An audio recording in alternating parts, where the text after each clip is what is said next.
अहम ख़बर आहे जोंगल खां 3 ॾींहं अॻु गुम थियल नौजवान जो मछी जे तलाउ मां लाश हथायो आहे।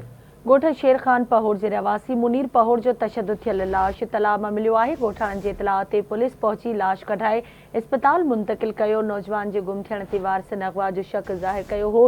हिकु भेरो ॿीं रवां खे आगाह कयूं पिया। अहम ख़बर आहे जोंगल मां 3 ॾींहं अॻु गुम थियल नौजवान जो मच्छी जे तलाउ मां लाश हथायो आहे। ॻोठ शेर ख़ान पहोर जे रहवासी मुनीर पहोर जो तशद्दुद थियल लाश तलाउ मां मिलियो।